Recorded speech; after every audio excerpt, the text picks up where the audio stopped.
CTET का इतिहास India में देखें तो ये परिवर्तन देखने को मिलेंगे कि relatively forms of question, nature of question change हो रहे हैं। जैसे एजर्शन एंड रीजनिंग के क्वेश्चन इंट्रोड्यूस हुए हैं और धीरे धीरे इनका प्रोपोर्शन जो है बढ़ रहा है।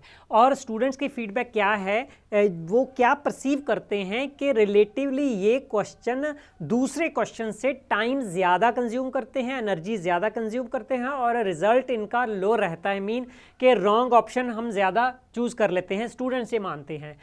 ये बात सही भी है। पहली डिफ़िकल्टी इसमें क्या है कि इसको मान लेना चाहिए कि फॉर एग्जांपल इसको इस क्वेश्चन से कंपेयर करें तो इसकी आपको सबसे पहले ये स्टेम जो है रीड करनी पड़ेगी जो रिलेटिवली छोटी है और इसके ऑप्शन जो हैं 4 वो उससे काफ़ी छोटे हैं। तो जब हम एजर्शन वाला क्वेश्चन देखते हैं तो उसकी पहली जो एजर्शन है, स्टेटमेंट है, वो काफ़ी लंबी होगी। क्यों होगी वो भी बात करते हैं। दूसरी भी लंबी होगी। तीसरा, इसके रिलेशन के बारे में आपको मेंटल रिप्रेजेंटेशन में, माइंड में सोचना पड़ेगा और फिर 4 ऑप्शन में से एक ढूंढना पड़ेगा जो एक कॉम्प्लेक्स काम है। दैट इज़ वाई ये डिफ़िकल्टी लेवल इसका ज़्यादा है।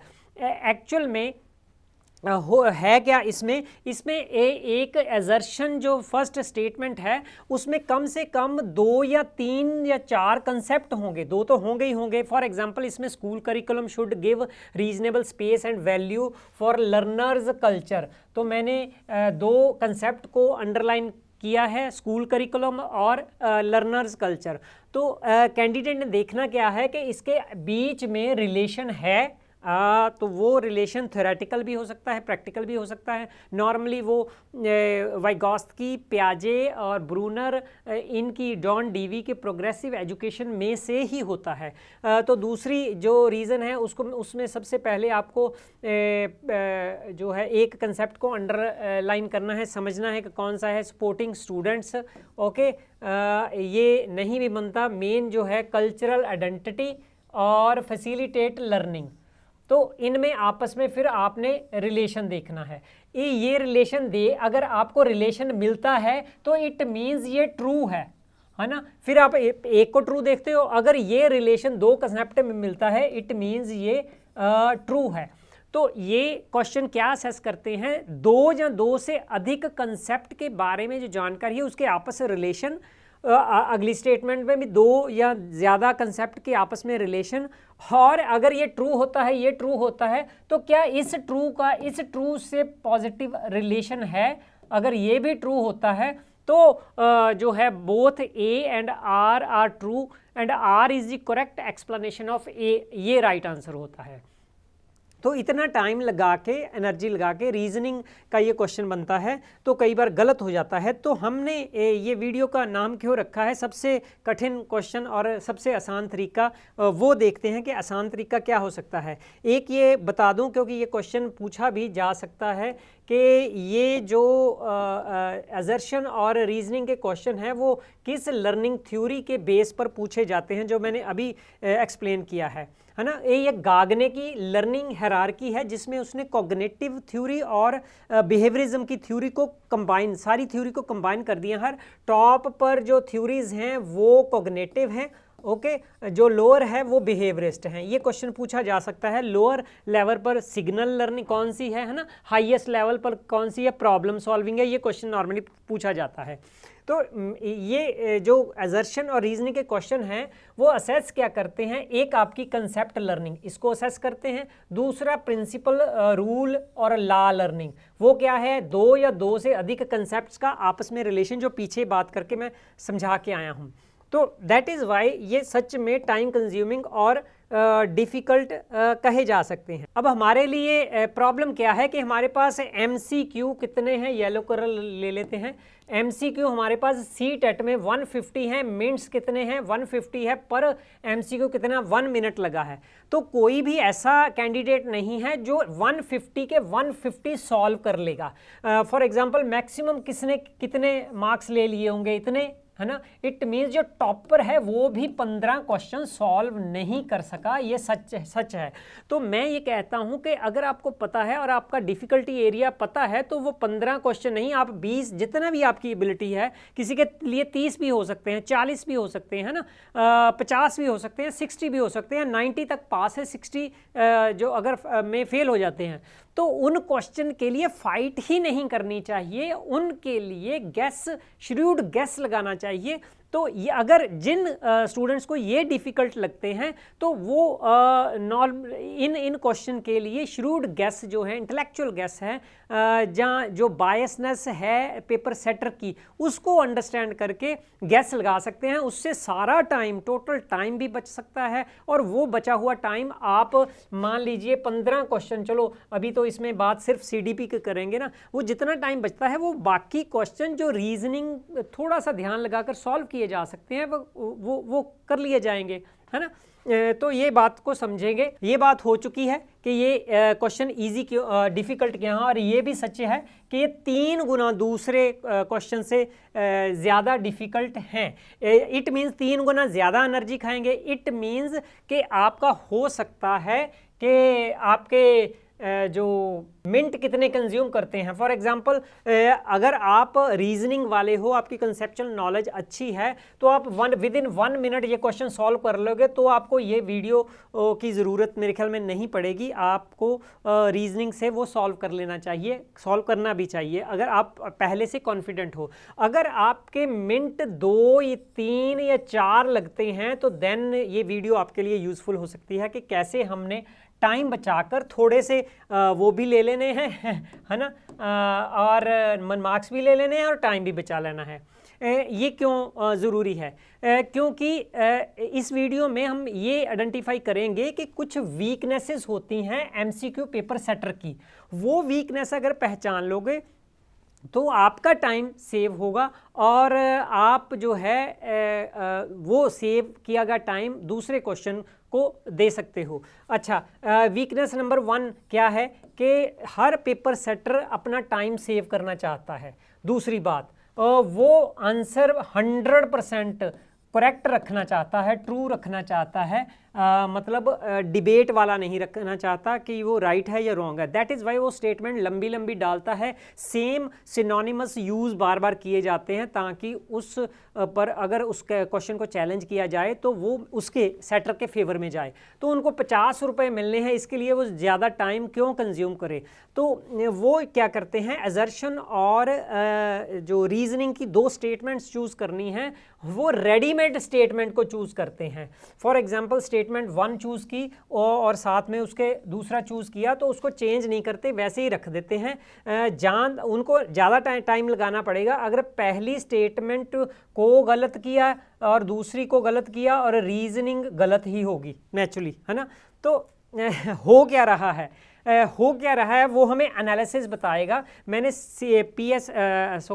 CTET के पिछले 4 पेपरों को जो एनालाइज किया है, उसके बेस पर सिर्फ CDP का, ये वीडियो किसके लिए वैलिड है, CDP के लिए, बाकी का एनालिसिस भी करके बताऊंगा, लेकिन इसमें आप इसको यूज़ कर सकते हो। वो एनालिसिस क्या है, ये है, कहाँ गया, ये है, नहीं है, ये है, ये भी, हाँ। वो एनालिसिस क्या है कि CTET जब से ऑफलाइन हुआ है, पेपर 2023 का P1, 2023 का P2, 2024 का P1 और 24 का P2 पेपर है ना। तो उसमें कितने क्वेश्चन ये आए हैं, ये मैं कौन सा ले लूँ, कलर डिफरेंट वाला लेता हूँ, ये वाइट वाला ले लूँ, ये रेड वाला, वाइट वाला ले लेते हैं, येलो वाला ले लेते हैं। ओके, तो P1 में 4 क्वेश्चन, सिर्फ CDP की बात कर रहा हूँ, CDP की बात कर रहा हूँ, जिसमें 30 क्वेश्चन होते हैं। 30 में से 4 क्वेश्चन इसके असर्शन एंड रीजनिंग के आए हैं 2023 में पेपर 1 के, और 2023 में आए हैं P2 के 6 क्वेश्चन आए हैं, 24 में P1 के 4 क्वेश्चन आए हैं, 24 में P2 के 6 क्वेश्चन आए हैं। 4 सेट को ये देखें तो टोटल 20 क्वेश्चन आए हैं, 120 में से 20 क्वेश्चन असर्शन के हैं, जो आपका टाइम ज़्यादा यूज़ कर रहे हैं। अब ये देखना है कि इस क्वेश्चन की ऑप्शन क्या होती हैं। ये हरे पेन से जो लिखा हुआ है वो है ये भी ठीक है, असर्शन ठीक है, रीजनिंग ठीक है, एक्सप्लेनेशन भी ठीक है। ग्रीन वाला मतलब ठीक ठीक है। बी का क्या है, असर्शन और रीजनिंग ठीक है लेकिन एक्सप्लेनेशन नॉट ठीक नहीं है। सी क्या है कि असर्शन ठीक है लेकिन रीजनिंग ठीक नहीं है, तो एक्सप्लेनेशन की बात ही नहीं है। डी क्या है, दोनों ही रॉन्ग है, असर्शन एंड रीजनिंग। तो इस एनालिसिस में क्या सामने आता है कि 20 के 20 क्वेश्चन 100% क्वेश्चन में ये जो असर्शन है, फर्स्ट स्टेटमेंट है, यहाँ आके दिखा देता हूँ आपको, यहाँ जाते हैं, ये जो स्टेटमेंट है ये वाली फर्स्ट कोई भी ऐसा क्वेश्चन नहीं आया कि ये स्टेटमेंट गलत हो। ये 100% सभी क्वेश्चन में पहली वाली स्टेटमेंट, ध्यान से देखना, पहले वाली स्टेटमेंट 100% ठीक है। इससे क्या पता चला कि जो पेपर सेटर है वो रिलेटिवली पहली जो स्टेटमेंट है उसको सत्य ही रख रहा है। तो अगर आपके पास टाइम नहीं है, टाइम कम है, रीजनिंग के लिए नहीं बचता, तो आप ये एज्यूम कर लीजिए, एक बार रीड कीजिए और मान लीजिए कि ये सच है। अगर हमने आंसर का एनालिसिस करना है, आंसर क्या है, ए बी सी डी, ये बात याद रखना कि इनका ऑर्डर चेंज हो जाता है, कई बार इसको यहाँ रख लेते हैं, इसको यहाँ रख लेते हैं, इसलिए आपने क्या याद रखना है, ए तीनों ट्रू हैं, ए आर एंड एक्सप्लेनेशन। तो ये 20 में से जब एनालिसिस किया गया 2023 के P1 का पेपर, 4 असर्शन के क्वेश्चन थे और 4 के 4 की ये ए ऑप्शन, ये वाली ऑप्शन सारी ये ही करेक्ट निकली है। 2023 के P2 में 6 क्वेश्चन जो थे असर्शन वाले थे, उनमें से 4 वाली ये ठीक है, ओके। फिर 2024 में 4 क्वेश्चन थे, 4 में से 3 ये ठीक है, और 24 में P2 का 6 क्वेश्चन आए, 6 असर्शन वाले, 6 क्वेश्चन में से 4 का ये आंसर ठीक है। अगर सारे को मिलाकर देखें, टोटल 20 क्वेश्चन में 14 क्वेश्चन जो है 20 क्वेश्चन में से 14 में से पहला ऑप्शन जहाँ ए आर एंड एक्सप्लेनेशन सब कुछ जिसका ठीक है वही करेक्ट आंसर है। इट मीन्स आप बायस कहाँ हो सकते हो, अगर आपने बिल्कुल टाइम, ये अगर 5-6 क्वेश्चन आते हैं सीडीपी के, आपके पास टाइम कम है, बाकी क्वेश्चन को टाइम देना है, तो आप मैक्सिमम बायसनेस रख सकते हैं कि ए आर एंड एक्सप्लेनेशन जिस ऑप्शन का ठीक है उसको टिक लगा दीजिए जल्दी से, 3-4 सेकंड में बस टिक लगा दिया। उसमें से क्या होगा कि प्रोबेबिलिटी है कि 70 से 80% आपके वो जो क्वेश्चन ठीक हो गए। अगर 6 क्वेश्चन हैं तो उसमें प्रोबेबिलिटी है कि 4 क्वेश्चन 100% ठीक हो गए। अगली बात, ये सारे ऑप्शन में से जो सी ऑप्शन है, ए करेक्ट है, असर्शन करेक्ट है और रीजनिंग गलत है, ये किसी में भी राइट आंसर नहीं है। सी देखिए यहाँ पर 0, 20 में से 0 करेक्ट आंसर, ये हमेशा ही गलत आंसर रहा है। इट मीन्स दूसरा ऑप्शन क्या हुआ कि अगर आपने आपके पास रीजनिंग का थोड़ा सा टाइम है, आप चूज़ करना चाहते हो, तो सबसे पहली बायसनेस रखिए जिसमें ए आर एंड एक्सप्लेनेशन ठीक है। दूसरी बायसनेस उल्टी क्या रखनी है कि सी को चूज़ नहीं करना, जहाँ सबसे कम प्रोबेबिलिटी रखनी है कि सी को चूज़ करने की, है ना। तो बीच वाले बी और डी 3 ठीक आए हैं, तो इनकी प्रोबेबिलिटी हो सकती है। तो हमारे लिए सुजेशन क्या बनता है कि हम मैक्सिमम प्रेफर करें जिसमें ए आर एंड एक्सप्लेनेशन ठीक है और सी को प्रेफर ना करें। ये बात है, ये सी पर मत जाइए, आपने जाना है ए असर्शन ठीक है लेकिन रीजनिंग ठीक नहीं है, इसको सिलेक्ट नहीं करना। ये रहा हमारा गाइडेंस वाला कॉर्नर, एक इसको जो सिलेक्ट करना है, मैंने 2-3 टिक लगा दिए। मेरा सुजेशन ये है कि वो जो आपको डिफ़िकल्ट लगते हैं 30-40 क्वेश्चन, 30 क्वेश्चन, 20 क्वेश्चन, अगर किसी को पैराग्राफ डिफ़िकल्ट अगर लगता है ना, कोई और पोर्शन डिफ़िकल्ट लगता है, तो उनकी जो मैं टेक्निक बताता हूँ उनको यूज़ करके आप बिना एक स्ट्रेटजी ये है कि बिना टाइम कंज्यूम किए वो एक जो बेस्ट ऑप्शन है सभी क्वेश्चन की सिमिलर की चूज़ कर लीजिए। लेकिन इससे पहले बेटर है कि अगर टाइम है तो आप हर हालत में एजर्शन को, रीजनिंग को रीड कीजिए, समझ आती है, अगर पार्शियल समझ आती है तो भी आप इसको प्रेफर कीजिए, अगर फुल समझ आ जाती है और टाइम है तो मेरे वाले नुक्ते यूज़ नहीं करने। अगर आपके पास ज्ञान भी है, कंसेप्ट भी है, रिलेशन फाइंड आउट कर लेते हो, रीजनिंग अच्छी है, तो ये बायसनेस यूज़ नहीं करनी। हाँ, अगर वो 80% है आपके पास, 20% गैस लगाना है, तो भी यहाँ ये आप बायसनेस यूज़ कर सकते हो।